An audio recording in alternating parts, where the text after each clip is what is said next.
வாங்க, உங்களோட எல்லா தீர்வு கிடைக்கும். கத்தோலிக்கர்களை சிலை வழிபாட்டினர் என்று சிஎஸ்ஐ சபையினர் புறக்கணித்து விட்டார்கள்.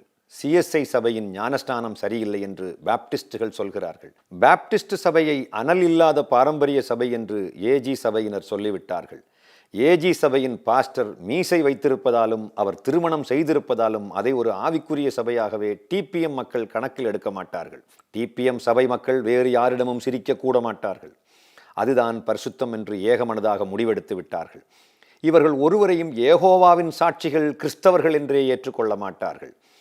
நாங்கள் தான் சரியான நாமத்தில் ஞானஸ்நானம் கொடுக்கிறோம் என்கிறார்கள். இயேசு நாமக்காரர்கள். வில்லியம் மரியன் பிரன்ஹாம் என்பவர் கடைசி இறை தூதர் என்று நம்பாதவர்கள் நரகத்துக்கு போவார்கள் என்று ஒரு கூட்டத்தினர் தீர்ப்பு சொல்கிறார்கள்.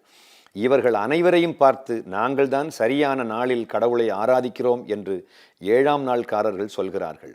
விசுவாசிகள் செய்த குற்றங்களை பாஸ்டரிடம் அறிக்கையிடாவிட்டால் நரகத்துக்கு போவார்கள் என்று புதிய எருசலேம் சபையினர் அறிக்கை விடுகிறார்கள். இவர்கள் ஒருவருடைய சபை பெயரும் சரியில்லை என்று கிறிஸ்துவின் சபையார் டென்ஷனாக வாழ்த்துகிறார்கள். இவர்கள் ஒருவருடைய உபதேசமும் சரியில்லை என்று மார்மன்கள் அறிவித்து விட்டார்கள். கட்டடங்களில் சபை ஆராதனை நடத்தினால் கடவுள் அங்கே வரமாட்டார் என்று உமாசங்கர் என்பவர் முடிவெடுத்து விட்டார். இவர்கள் யாரையும் சகோதரர்கள் என்று கத்தோலிக்கர்கள் ஏற்றுக்கொள்ள மாட்டார்கள். பிரிந்து போனவர்கள் தங்களோடு ஒன்றாக இணைய வேண்டுமே என்ற எதிர்பார்ப்பும் அவர்களுக்கு இல்லை. தான் சொல்வதுதான் சரி, பிறர் சொல்வதெல்லாம் தவறு என்று எல்லோரும் நினைக்கிறார்கள். இதனால் தான் யாரும் யார்